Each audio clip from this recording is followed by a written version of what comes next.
Honra a beneficência portuguesa, filha dos filhos de Brás Cubas, grande, mas sem que a força alguma se lhe abrande a paixão da bondade ou da beleza. Glória, se no planeta, em cada lande, uma lâmpada brilha sempre acesa, é para demonstrar pela clareza com que esplendência Portugal se expande. Simboliza uma, apenas, como exemplo, entre as 100.000 do fabuloso altar, esta que em santos a fulgir contemplo, maternal, milagrosa, modelar, herdeira irmã da Santa Casa, templo do amor humano, porta aberta ao mar.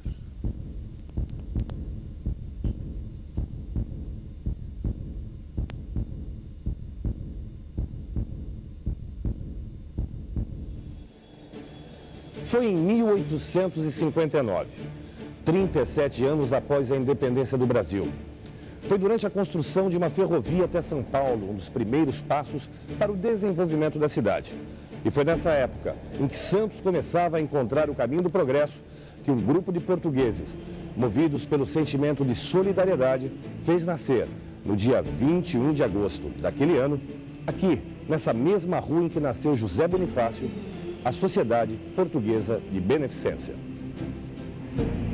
A Rua Direita, hoje Rua 15 de Novembro, era um dos grandes centros de influência política e cultural. E foi na casa de José Joaquim de Souza Ayran Martins que os 20 portugueses fundadores fizeram o primeiro estatuto social que previa, entre outras atividades, a construção de um hospital. 9 anos após a fundação, o sonho dos idealizadores portugueses começava a se realizar. Um casal da colônia doou um terreno próximo ao cemitério do Paquetá. E no dia 12 de abril de 1868, comemorou-se solenemente o início das obras do primeiro Hospital da Beneficência. E graças a homens como Manuel Lourenço da Rocha e o médico Júlio Gonçalves Furtado, 10 anos depois do início das obras, no dia 6 de janeiro de 1878, o hospital foi inaugurado oficialmente. Este hospital recebeu ainda a visita da neta de Anita Garibaldi, de Dom Pedro II e da princesa Isabel.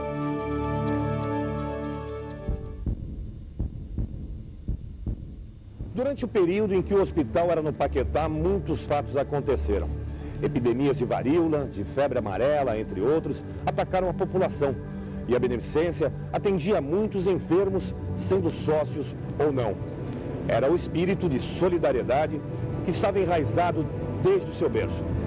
E foi nessa condição de solidariedade que a Beneficência Portuguesa viu a fundação da Sociedade Humanitária, do Asilo de Órfãos, hoje Casa da Criança, e festejou a inauguração do Centro Português no Teatro Guarani. Participou entusiasticamente da abolição da escravatura, aclamou a proclamação da República e viu crescer o maior porto da América Latina. No início deste século, os diretores da Beneficência acalentaram um outro sonho: construir um novo hospital. Para os conselheiros Raimundo Soter de Araújo, Joaquim Germano dos Santos e Viriato Corrêa da Costa, entre outros, o Hospital do Paquetá não atendia à necessidade de ampliação das instalações. Foram necessários muitos outros anos de luta e no dia 1º de dezembro de 1926 foi inaugurado o atual Hospital da Sociedade Portuguesa de Beneficência.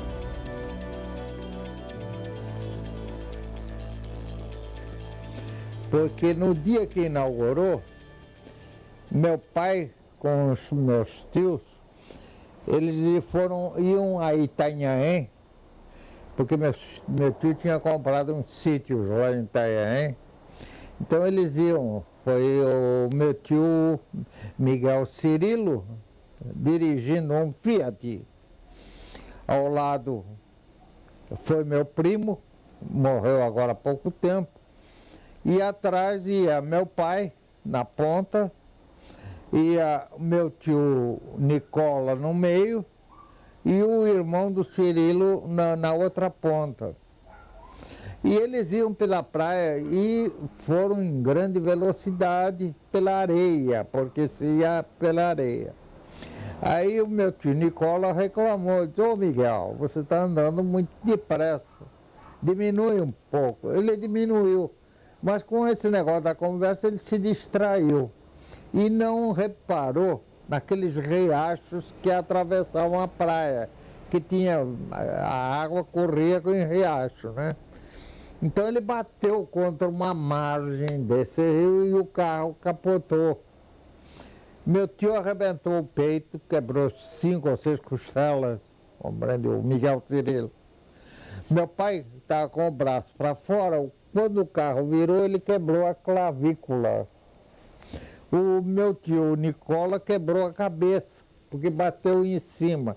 Aqueles carros tinham um ferro para segurar, porque era capota de lona. E o outro não teve nada. Meu primo feriu os olhos com estilhaço do corpo. Então todos eles saíram dali, foram recolhidos e vieram para Santos. E foram hospitalizados na Beneficência, que estava sendo inaugurada. Durante esse período, Saturnino de Brito saneava a cidade com seus canais. Acontecia a Primeira Guerra Mundial, a gripe espanhola invadia a cidade e Santos conhecia um dos seus maiores poetas. Um dos melhores poetas da língua portuguesa, na minha opinião. Nasceu aqui, em Santos, em 1884, sendo igualmente um dos mais destacados médicos do Brasil, clinicando também aqui no Hospital Santo Antônio, na Sociedade Portuguesa de Beneficência. A população carente chamava-o de humanitário irmão de toda a gente, ou pai dos pobres. São inúmeros os fatos que engrandecem seu nome. Um deles, o que me chama mais a atenção, era o seu desprendimento material, o seu franciscano modo de ser, oferecendo de seu próprio bolso os recursos para que os mais necessitados adquirissem remédios e até alimentos. Quando faleceu, o seu velório foi aqui, no Hospital Santo Antônio, e o seu cortejo fúnebre rumo ao cemitério do Paquetá, até hoje o mais vultuoso. Mais de 30 mil pessoas o acompanharam. Martins Fontes seguiu por toda a vida o seu lema: como é bom ser bom. E por toda a eternidade, a Beneficência Portuguesa, Santos e o Brasil cultuarão seu nome. Então, deixou uma marca, uma grande marca. Hoje, passei pela praia e estava lá no busto da praia um cravo que alguém colocou de flor natural no peito do Martins Fontes. Quer dizer, 60 anos depois de morto, Martins Fontes ainda é lembrado por gente do povo, anônimos.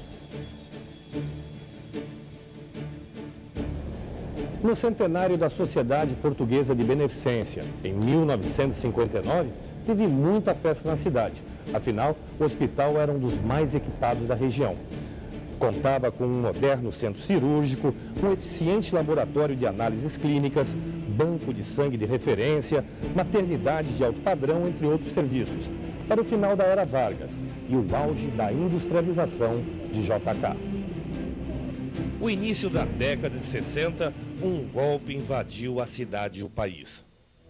E essa sombra perdurou por muito tempo.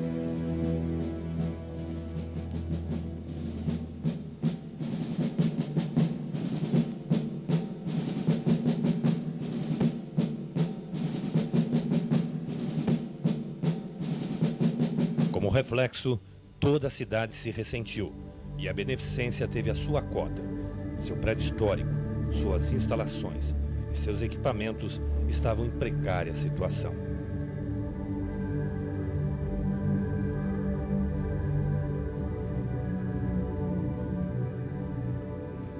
Foi exatamente um momento extremamente difícil da vida nesse país.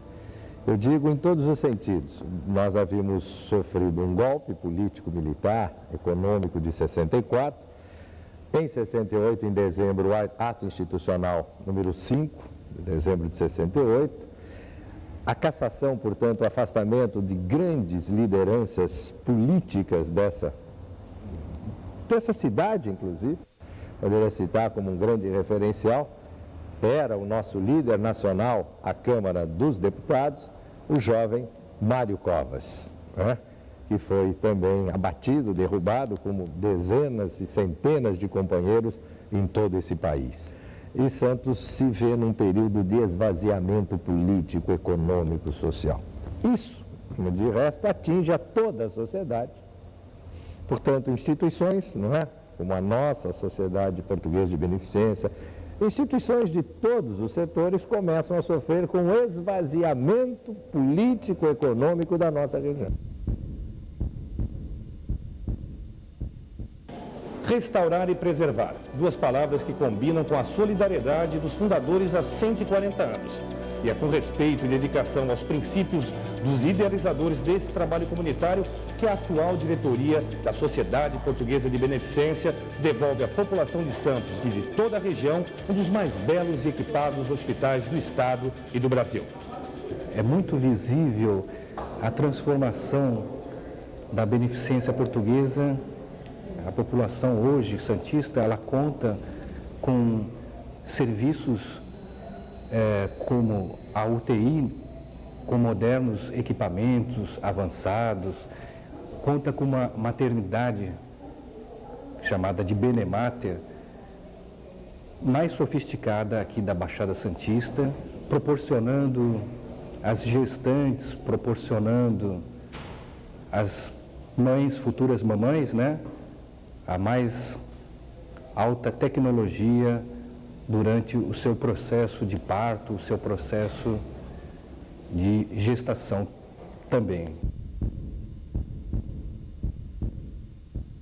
Bom, nós estamos gerando para o futuro da instituição a beneficência do terceiro milênio. E preocupados com a beneficência do terceiro milênio, porque achamos que quem não tiver qualidade não vai ficar no mercado, fomos buscar uma parceria com a Companhia Siderúrgica Paulista, a COSIPA, e lá conseguimos trazer para cá todo esse aparato, logicamente adequado para um hospital, para termos aqui um controle total de qualidade.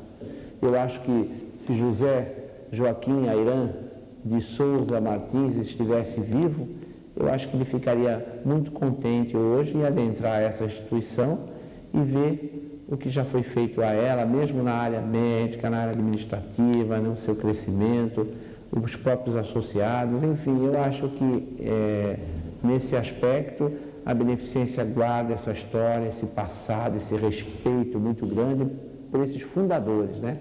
Que realmente eu acho que o ideal de servir, o ideal de benemerência, o ideal de filantropia está sendo cumprido atualmente. Hoje a instituição, com esse crescimento nesses 3 anos, a gente até pode abordar aí, aumentamos 259 empregos na nossa região, enquanto o índice de desemprego na nossa região é um dos maiores. A beneficência contribuiu gerando já empregos, gerando saúde, né? Então ela vem assim se colocando como uma empresa, sendo administrada como uma empresa. E a beneficência com esse crescimento, com a ressonância magnética que vamos inaugurar agora em dezembro, com a braquiterapia, ela tem todo o mecanismo, todo o aparato médico de diagnóstico, de patológico, enfim, tudo para ser um grande hospital do câncer, um centro de referência do câncer de toda a nossa região. E esse é o próximo passo da beneficência. Ela, com certeza, será um centro de referência no câncer, tanto adulto como infantil, a nível mundial, eu já posso falar aqui, a nível mundial, porque ela já é alta complexidade em oncologia. Um orgulho muito grande, mas isso não é trabalho de uma pessoa, nunca foi. Isso é um trabalho de todos, de toda a diretoria, desde o conselho, desde o funcionário mais humilde até o mais graduado, né? Esse espírito de equipe, passar a eles a responsabilidade, né? Enfim, isso é que é importante. Então, realmente é um orgulho poder conviver com esses funcionários, com esses associados, numa instituição que teve aqui como médico Martins Fontes e tantas outras, onde passou Dom Pedro II. Enfim, é um orgulho muito grande mesmo, uma responsabilidade muito grande. Eu posso dizer aqui que é dos momentos mais gratificantes da minha vida. Santo Antônio, orai por nós, intercedei a Deus por nós. Para o mundo ser mais justo, intercedei. Para a fé da humanidade, intercedei. Para sermos mais fraternos, intercedei. Para acharmos o perdido, intercedei. No Nos seus 140 anos, a Sociedade Portuguesa de Beneficência viu nascer, crescer, viver, morrer, transformar e gerar toda uma cidade e um país. Mas é nos solidarizar, ao abrir suas portas a toda a comunidade, que a beneficência conjuga o verbo no infinito. Sobre a montanha, como um beijo branco, no silvestre, Jesus me apareceu. E aos céus alçou-se em subitâneo arranco meu pobre velho coração de ateu. E o seu olhar dizia claro e franco: ama e sê meu irmão como eu sou teu. E se todas as lágrimas estanco, é que em mim se astraliza Prometeu. E o libertário os braços me estendia, e esperando o alvorar do grande dia, pela primeira vez bendisse a fé. E desde então, iluminando a estrada, nunca vejo apontar a madrugada sem pensar em Jesus de Nazaré.